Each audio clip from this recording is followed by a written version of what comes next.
Okay, 5.1. It came about, the mayor was on vacation and by way of our procedure bylaw. We have a rotating deputy mayor. I think is that acting mayor. So I was the acting mayor for this month, and I met with Cassie Lalonde. I always forget your title. I apologize.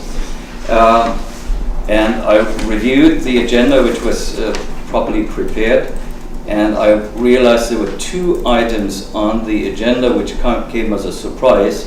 First, rescinding the WASP bylaw, which I don't remember had any discussion among council, and the second one was to rescind the parking requirements of the land use bylaw, which again came as a surprise. And I said, well, this is a surprise, but the mayor will probably know why he suggested those, and we will find out at the meeting. However, it raised a few concerns, namely that items which I felt would be at least as important, as not much more important, didn't find its way on the agenda. But on the other hand, agenda items or items made its way on the agenda, which I felt were of minor significance, if significant at all. So, and I started, how is the process for agenda setting?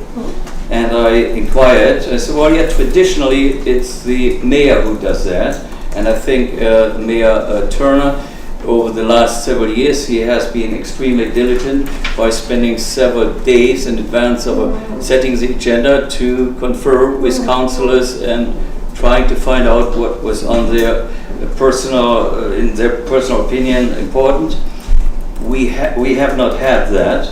Instead, we have a fairly single-handed setting of agenda items, and I felt, considering the intensity and the demands of this council terms, we need an extremely close working relationship between staff, council, and mayor, and it would help the mayor greatly in doing his job by having at least 2 councillors assisting him in setting the agenda. And that is all I suggested.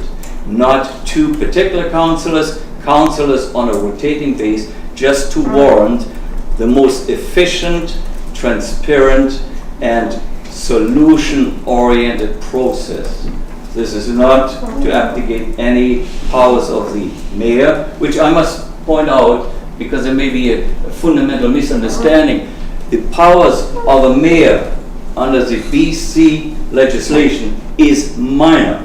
The mayor is just another councillor with a few additional duties and for which he gets extra pay. There is no particular powers bestowed on the mayor. So if there is a misconception, it's time to correct that. In light of what I just said, I think there is great merit of having a committee assisting the mayor to set the agendas. And I would like to have that discussed at council right now.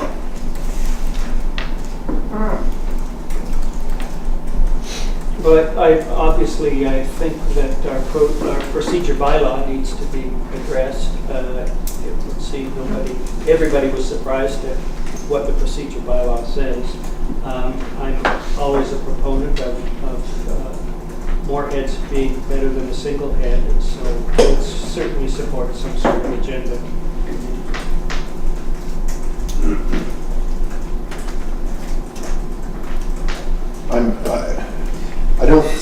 I don't see any harm in it.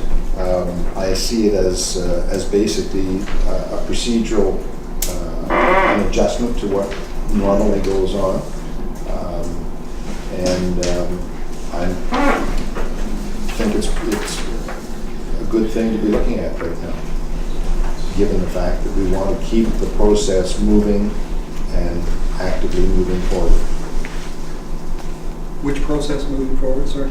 The entire process of our, and this is going to relate to our strategic capital plan, but even in our setting of agendas, to try and focus them on action-oriented items as often as possible. I would say, further to Allison's comment earlier in respect to the calendar and some of the legislative things, deadlines that we have to do, and further the rotating basis from which this proposal stems, I think will add a certain balance to how the myriad of issues that and concerns that Bowen Islanders have could be addressed. I think it's a very democratic way of going, certainly with the rotational idea that it's a revolving thing. And if we get ahead of that, then we're able to account for the nuts and bolts that we require and have a more collaborative way to move forward. Anybody else want to speak before? Can I just ask the process? Is this something that should be an amendment to the procedure bylaw rather than I think it's a good standalone? future, put in our future amendment to procedure bylaw for sure. Because I guess the other, To put some clarity into. just from a master calendar perspective, we still need a calendar that sort of goes out, because 5 days before the meeting, deciding what's going to be on the agenda,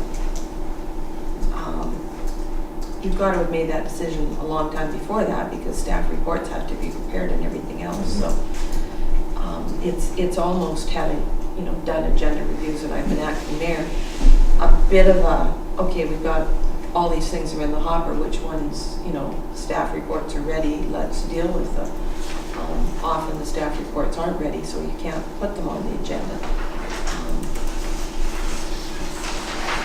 I just don't know whether everybody has the time to spend a Tuesday morning or Tuesday afternoon. And part of it is also the whole issue of going through and reading the agenda and reading the reports, and are they ready to go forward, which is partly the CAO's job. So I mean, if everybody else wants to do it, that's fine with me. I'm not on the list until 3 or 4 months down the road.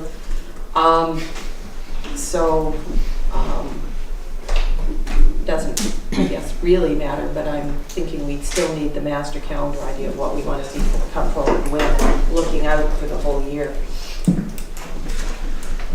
So I'm going to weigh in now. For those of you who think that the responsibilities of a mayor are just insignificant bit of fluff that over and above the duties of a councillor, I'm going to read out what the responsibilities of a council member are. Every council member has the following responsibilities: A, to consider the well-being and interests of the municipality and its community; B, to contribute to the development and evaluation of the policies and programs of the municipality respecting its services and other activities; C, to participate in council meetings, committee meetings, and meetings of other bodies to which the member is appointed; D, to carry out other duties assigned by the council; E, to carry out other duties assigned under this or any other act. So the council members are bound by the act. Then the next section, which is section 116 of the community charter, it says the mayor is the head and chief executive officer of the municipality. That's the all-encompassing peace, order, and good government section. I am the chief executive officer of this municipality, not the councillors. I am. And in addition, so that's it. That's the all-encompassing part.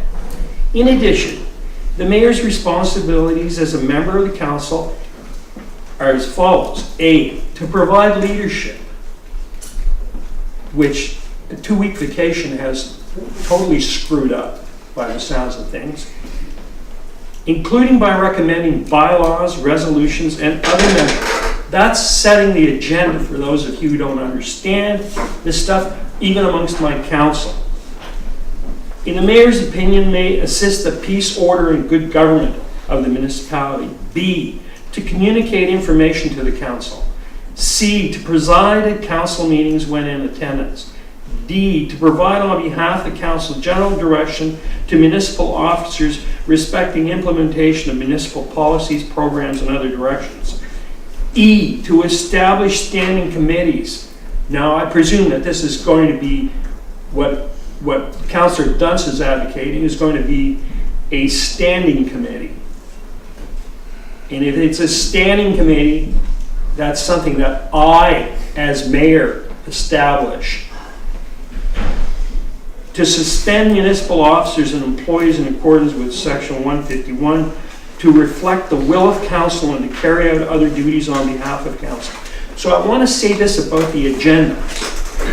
I never heard a peep from any councillor with respect to the agendas that I have drawn in conjunction with the municipal clerk. I have not heard diddly, and I want to make that clear. And I'm sorry, I'm not finished. I haven't heard diddly about anything wrong with my agenda. And you will notice if you go through the minutes that there's been nothing about amendments to the agenda from any councillor in the 3 council meetings that we've had. And then the final one is the same as the councillors, and that's to carry out our other duties assigned under this or any other act. Now, I came back from vacation on Wednesday night, and late Wednesday night. And on Thursday, I received, when I called in to find out what was happening with the agenda, I was told there was an agenda and it was emailed to me. Nobody discussed it with me by email. By telephone, I could be reached by telephone, but nobody amongst council has talked to me about the agenda, which I sent an email to the municipal clerk and said, these are maybe things that we should be discussing on the agenda. Now, I knew that there was an acting mayor. What I didn't know was that there was an agenda in the 2 weeks that I was away, an agenda that puts forward what I call a really insulting and insufferable piece of garbage resolution. I think it's absolutely insulting, and I cannot believe that less than 3 months into the term, this kind of stuff that I would have expected from other councils is happening to my council.